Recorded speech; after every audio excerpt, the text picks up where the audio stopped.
سورہ نحل کی ایک بہت خوبصورت آیت ہے، آج ہم اس پہ غور کریں گے۔ اللہ تعالیٰ فرماتے ہیں کہ اگر تم بدلہ لو بھی تو بالکل اتنا ہی بدلہ لو جتنا صدمہ تمہیں پہنچایا گیا ہے، اور اگر تم صبر کرو تو یہ صبر کرنے والوں کے لیے بہتر ہے۔ اس آیت سے ہمیں 3 چیزیں پتہ چلتی ہیں۔ نمبر 1، اللہ تعالیٰ کہتے ہیں کہ اگر آپ کو کوئی شخص تکلیف پہنچاتا ہے اور آپ اس تکلیف پر صبر کر سکتے ہیں تو آپ کو صبر کرنا چاہیے۔ نمبر 2، اللہ تعالیٰ فرماتے ہیں کہ اگر تم بدلہ لو، نوٹ کیجئے یہاں اللہ تعالیٰ نے لفظ استعمال کیا ہے کہ اگر تم بدلہ لو، یہ نہیں کہا کہ تم بدلہ لو، کہا گیا اگر تم بدلہ لو تو اتنا ہی بدلہ لو جتنا ظلم یا صدمہ تمہیں پہنچایا گیا ہے۔ نمبر 3، اور اگر تم صبر کرو تو یہ صبر کرنے والوں کے لیے بہتر ہے۔ اب ہم اپنے معاشرے پر غور کرتے ہیں کہ ہم کیا کرتے ہیں۔ ہمارے معاشرے میں بدقسمتی سے اول تو اگر کوئی شخص آپ پر زیادتی کرتا ہے تو کمزور کو تو موقع ہی نہیں ملتا کہ وہ طاقتور سے یہ بدلہ لے سکے اس ظلم کا۔ لیکن اگر ہم صحیح معنوں میں اسلامی معاشرے کی بات کریں، جو کہ حضور اکرم صلی اللہ علیہ وسلم کے دور میں اور خلفائے راشدین کے دور میں ہم نے دیکھا، تو وہاں کمزور کو مکمل موقع دیا جاتا ہے کہ وہ اس پر جو ظلم ہوا ہے وہ طاقتور کو کٹہرے میں کھڑا کرے اور اس ظلم کا بدلہ لے سکے۔ اسلام میں قصاص ہے۔ اگر آپ کا کوئی عزیز قتل کر دیا جاتا ہے تو آپ کے پاس یہ مکمل اختیار ہے کہ آپ اس عزیز کے قتل کا بدلہ لے سکیں۔ اسی طرح آنکھ کے بدلے آنکھ، کان کے بدلے کان اور ناک کے بدلے ناک، حتیٰ کہ ہر زخم کے بدلے اس کے برابر زخم آپ قصاص میں بدلے کے طور پر لے سکتے ہیں۔ اور یہ ایک بالکل نیچرل رائٹ ہے۔ اللہ تعالیٰ قرآن مجید میں فرماتے ہیں کہ جس شخص پر ظلم ہوا ہے اور وہ اس کا بدلہ لینا چاہتا ہے تو اس پر کوئی الزام نہیں ہے۔ It is there natural right, اگر وہ بدلہ لینا چاہتے ہیں تو لیں۔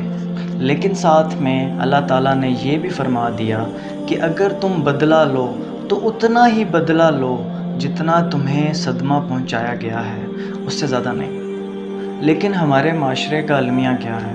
ہمارے معاشرے کا المیہ یہ ہے کہ اگر ہم پر کوئی شخص ظلم کرتا ہے یا ہم یہ سمجھتے ہیں کہ فلاں شخص نے میرے ساتھ زیادتی کی ہے، اور پھر اگر ہمیں موقع مل جائے اس سے بدلہ لینے کا تو ہم اس سے ڈبل بدلہ لیتے ہیں۔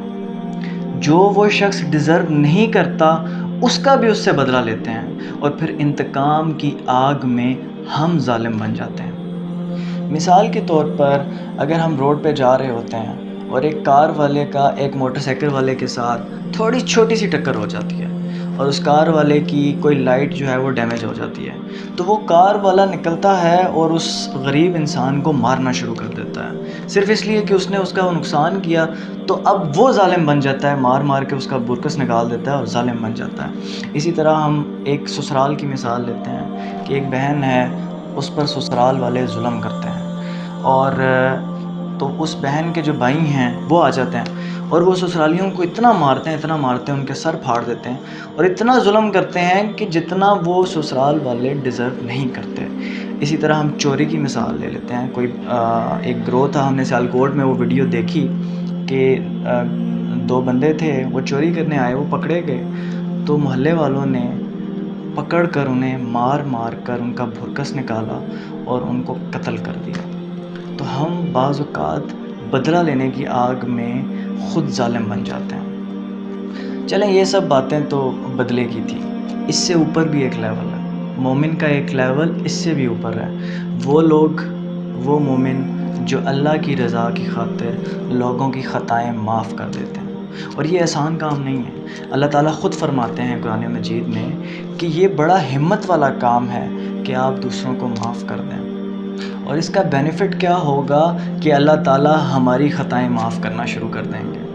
اللہ تعالیٰ قرآن مجید میں فرماتے ہیں کہ کیا تمہیں پسند نہیں ہے کہ میں تمہاری خطائیں معاف کروں؟ اب آپ خود ہی جواب دیں کہ اللہ تعالیٰ کی اس پیشکش پہ آپ کیا جواب دیں گے کہ اللہ پاک میں چاہتا ہوں کہ آپ میری خطائیں معاف کریں۔ اس کے لیے پھر اللہ تعالیٰ کہتے ہیں کہ پھر آپ کو دوسروں کو معاف کرنا ہوگا۔ لیکن دوسری صورت کیا ہے کہ آپ اللہ تعالیٰ سے کہیں کہ نہیں اللہ تعالیٰ میں نے بدلہ لینا ہے، میں نے اپنی خطائیں معاف نہیں کرنی، تو it is up to you کہ آپ کون سی جو چوائس ہے اسے چوز کرتے ہیں۔ اور سب سے بڑا بینیفٹ کیا ہے دوسروں کی خطاؤں کو معاف کرنے کا؟ کہ اللہ تعالیٰ آپ سے محبت کرنا شروع کر دیتے ہیں، اور یقین مانیں اللہ تعالیٰ کی محبت سے بڑھ کر اس کائنات میں کوئی چیز نہیں ہے۔ اللہ تعالیٰ قرآن مجید میں فرماتے ہیں کہ جو لوگ دوسروں کو معاف کرنے کے عادی ہیں، ان کی عادت بن چکی ہے دوسروں کو معاف کرنا، اتنا بڑا دل ہے ان کا، جو شخص دوسروں کو معاف کرنے کے عادی ہیں، اللہ تعالیٰ ایسے نیک لوگوں سے محبت کرتا ہے۔ مجھے اپنی دعاؤں میں یاد رکھیے گا، اور ہمارے چینل کو ضرور سبسکرائب کیجئے تاکہ اسی طرح ہم اچھی ویڈیوز ایک دوسرے کے ساتھ شیئر کر سکیں، اور ہماری ویڈیو اگر آپ کو پسند آئے تو اس کو لائک کیجئے، اور اپنی قیمتی رائے سے ہمیں ضرور آگاہ کیا کریں کومنٹ سیکشن میں، اور اس کو دوستوں کے ساتھ اور اپنے رشتہ داروں کے ساتھ شیئر کریں تاکہ یہ صدقہ جاریہ ہے جو دوسروں تک پہنچ سکے۔ السلام علیکم ورحمۃ اللہ وبرکاتہ۔